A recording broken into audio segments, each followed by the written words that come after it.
Hello ladies and gentlemen, this is Sunny of Sunrise 75 channel, the home of educational and positive videos. Wow, it's been a long time. Medyo busy tayo nung mga nakaraan at marami tayong pinagagawa sa opisina, sa buhay, no? At sa ating trabaho sa pagtuturo. But of course, hindi natin nakakalimutan na mag-share ng ating mga ideya at ng mga ideyang ating nababasa na nagre-remind sa atin. And tonight, I would like to share ideas from the book of Rick Warren. That's The Purpose-Driven Life. At ngayong gabi ay pag-uusapan natin, naitanong nyo na ba sa inyong sarili, ano ba ang layunin ng buhay mo sa mundo? Alam nyo ba, napakaraming tao sa mundo ang hindi alam ang layunin ng kanilang buhay. Kaya maraming tao ang pagod, no? Hindi alam kung ano ang gagawin at walang direksyon ang buhay. Is this kind of experience present in you? Or do you experience this one? Nararamdaman mo ba to? Nararanasan mo ba to sa iyong buhay? There is something that you need to explore and you need to know. Next is, sabi nga dito sa Colossians chapter 1 verse 16, sabi dyan, for everything, absolutely everything, above and below, visible and invisible, everything got started in Him and finds its purpose in Him. Alam nyo mga kaibigan, maraming mga bagay-bagay sa buhay ang kailangan nating alamin. Kailangan nating i-discover. At isa doon na pwede nating tingnan, aside from a lot of books that there are in the world, no? Isa doon sa ating mga Kristiyano ay ang Biblia. I'm mentioning about the Bible because a lot of people today do not have time anymore to read the Bible. Which is our guide supposedly. Our guide to know our God, our guide to know Jesus Christ, our guide to know what God wants for us and wants us to be. Pero maraming tao ang busy at nakakalimutan na nating magbasa ng Biblia at kilalanin ang Panginoon at alamin ang nais ng Diyos sa ating buhay. Can you imagine yung aking binasa kanina? For everything, absolutely everything above and below. Doon sa above and below, my God, maraming mga bagay ang dapat nating matutunan. Dahil sa totoo lang, we have our very limited knowledge of what's happening in the world, about the reality of life, about what's beyond if you believe that there is life after death. Marami tayong dapat matutunan. Things which are visible, yung ating nakikita, and invisible. There are a lot of things that we do not see, but they exist. Parang hangin lang, no? Parang Panginoon lang. Di natin nakikita at present if we look around. But God exists. And a lot more. Sabi nga ng Panginoon, dapat tayong mga tao ay tumingala dahil ang mga mahalagang bagay sa buhay ay hindi nasa ibaba kung hindi nasa itaas. Pero alam nyo, sa sobrang kabisihan ng tao sa mundo, nakakalimutan na natin, hindi lang minsan, kalimitan everyday, kung ano ang nais ng Diyos sa ating buhay. At wala na nga tayong minsan time para manalangin, magsimba, magbasa ng Biblia, kung ano talaga ang nais ng Diyos para sa ating buhay. Everything got started in Him and finds its purpose in Him. So, nag-umpisa sa Kanya ang lahat. We have to remember, sabi nga niya, I am the Alpha and the Omega, the beginning and the end. No? At ang layunin ng lahat ng bagay kasama tayo ay nanggaling sa Kanya. Kaya, kailangan nating alamin, kailangan nating explore, no? At wag nating pagsawaan, no? Wag nating pagsawaan ang pag-explore, pag-alam ng nais ng Diyos sa ating buhay. What else? That's why focusing on ourselves will never reveal our life's purpose. Sabi natin kanina, maraming tao ang pagod. Alam mo yung ang dami mong ginagawa pero parang wala namang nangyayari. Walang napupuntahan. Yung mga bagay na nais mo, makuha mo man siya, pero hindi ka pa rin ganun kasaya. There is always something lacking. Or mabuti nga kung lacking. For many people, their lives are empty. Hungkag, walang laman, walang saysay. Baka kasi hindi pa natin nakikita ang layunin ng Diyos sa ating buhay. Dahil wala tayong time. Mas may time pa tayong mag-video okay, makipagmarites sa kapwa, gumawa ng kung ano-anong bagay. But we forgot the very purpose of God for our lives. At magbigay ng oras para sa Panginoon. Kilalanin siya, magbasa ng Biblia, magsimba, or kung ano man ang ating mga denominations, for example. Are we prioritizing God? Kasi kung nagfo-focus lang tayo sa ating sarili, no? Tayo ba ay magkaroon ng maraming properties, magpayaman and all? Hindi natin sinasabing huwag na tayong mangarap. Pero ang mahalaga, sa gitna ng lahat, dapat nauuna ang Panginoon. Dahil maraming pagkakataon, let's face it, maraming pagkakataon sa buhay nakakalimutan natin ang Panginoon. Huwag nating kalimutan. Siya ang pinagmulan at patutunguhan ng ating buhay, ng lahat ng bagay. No? Kung tayo lang ang mag-determine ng kung ano ang nais ng Diyos para sa atin, we will never reveal that. No? Bakit? Sabi dito sa aking next na guide, you did not create yourself. So there is no way you can tell yourself what you were created for. Hindi tayo ang gumawa ng ating sarili. No? Kaya hindi tayo ang makakapag-determine kung ano ang layunin ng ating buhay. Because if you read the Bible, God created us.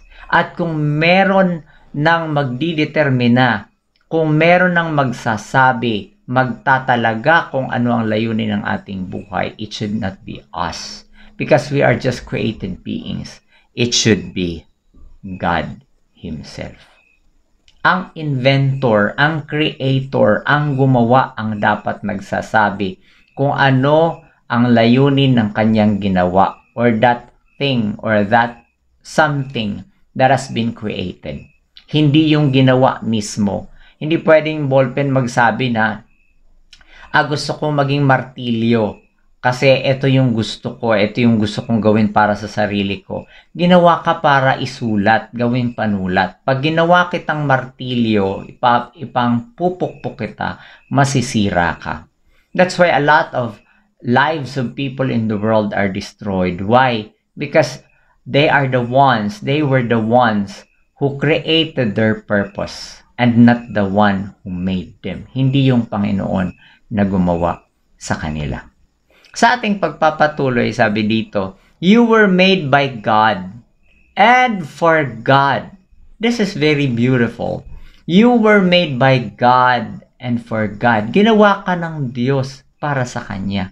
And until you understand that, life will never make sense. Kung sa tingin mo lang ginawa ka ng Diyos para sa pera, para sa properties, para sa kapangyarihan, para sa kung ano-ano mang bagay na temporary lang dito sa daigdig, life will never make sense. That's why we really have to know what is the purpose of God for our lives. We have to understand that we were made by God and for God. Because kapag hindi natin naintindihan yan, life will never make sense. That's why a lot of people at present, their lives have no sense of meaning, of purpose. Because they were not able to check on that, to see that. No? Kailangan nating tingnan yun. Mahalaga po yun. Ang nangyayari sa buhay ngayon, nag-i-speculate na lang tayo. Magkaiba po ang speculation versus revelation. If you speculate, you think of something na ay baka ito, baka ito, baka ito. But you know that at the end, di ka rin masaya. Hindi tumpak ang iniisip mong ito yata ang layunin ng buhay ko. Because we speculate. We don't have to speculate. We have to ask God through revelation in the Bible. We have to ask Him. Ano ba ang kanyang nais, ang kanyang purpose para sa ating buhay? By doing that, we will never go wrong. So we have to ask Him. We don't have to speculate. We have to ask the Lord through His revelation. So tuloy tayo. Sabi nga dito, it is in Christ that we find out who we are and what we are living for. So it's in Christ that we will find out sino tayo at para saan kanino tayo nabubuhay. Sabi nga niya, I am the way, the truth, and the life. I'm the Alpha and the Omega. Long before he heard of Christ, or we heard of Christ, and got our hopes, He has His eyes on us. Bago mo pa malaman, bago mo pa nakilala ang iyong sarili, no? He has His eyes on us. He has designed for us to have a glorious living. And part of the overall purpose He is working out in everything and everyone. Minsan hindi na natin nakikita yan or kalimitan dahil hindi naman natin tinatanong ang Panginoon. We determine our own purpose in life. And in the end, we got broke. We are unhappy. We are broken. So I think we need to think of that. And from our discussion tonight, no, sa chapter 1 ng The Purpose-Driven Life of Rick Warren, there are 3 insights shared to us. One is, you discover your identity and purpose through your relationship with Jesus Christ. Sa ating mga Christians, this is what we believe in. Of course, we respect other beliefs. That is your belief. We respect that. But for us Christians, we discover our identity and purpose through our relationship with Jesus Christ. Napakaganda. Nagpapagaan ng pakiramdam ng damdamin at nagpapasaya sa buhay. No? Kapag sinasabi ng ating Panginoon, I'm the way, the truth, and the life. We were made by God and we were made for Him. So can you imagine, kapag lahat ng mga ginagawa natin sa buhay ay may meaning, nakakonect sa ating Panginoon, dahil yun ang nais niya at para tayo sa Kanya, lahat ng bagay na ating gagawin ay may kahulugan. Kahit mahirap, gagawin mo pa rin. Why? Because you are doing that for the Lord. After all, we are not really for this world. Sino ba ang dumaan dito sa daigdig na dito na nabuhay forever? We are all passers-by.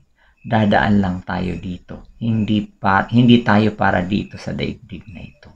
Because we were made by God for Himself. You are not forever here in this world. You are for the Lord. And there is a beautiful life waiting for Him, which we are going to discuss in our next topics. Number 2, God was thinking of you long before you ever thought about Him. Binanggit na natin to kanina. His purpose for your life predates your conception. Ayan. Bago ka pa man ipinaglihi, ay meron na ng purpose ang Diyos sa buhay mo. He planned it before you existed without your input. You may choose your career, your spouse, your hobbies, and many other parts of your life, but you don't get to choose your purpose. Why? Because you were created by God. You did not create yourself. So can you imagine? If we only explore, kung aalamin lang natin ang plano ng Diyos sa ating buhay, my God, it's so beautiful. And you will have a life that is peaceful, that is happy, that is light. Bakit mabigat ang buhay? Naku, baka hindi mo pa na-find out, nalaman anong layunin mo, bakit ka nandito sa mundo, anong layunin ng buhay mo. at baka wala pa tayong personal relationship with our Lord. The third insight, the purpose of your life fits into a much larger cosmic purpose that God has designed for eternity.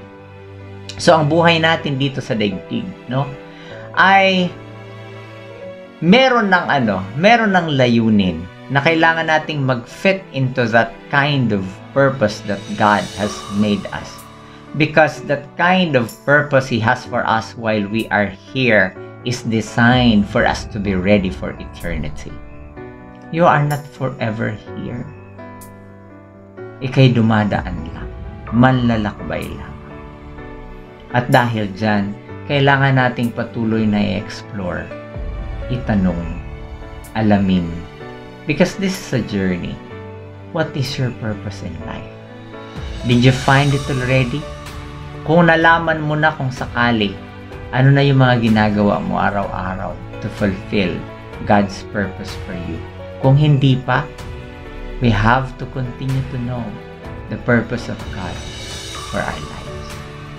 If you find this video helpful, you may share this to your friends, to your family members, and to anyone who need this video and this idea. Once again, this is Sunny of Sunray 75 channel saying thank you very much for joining me and see you in my next vlog.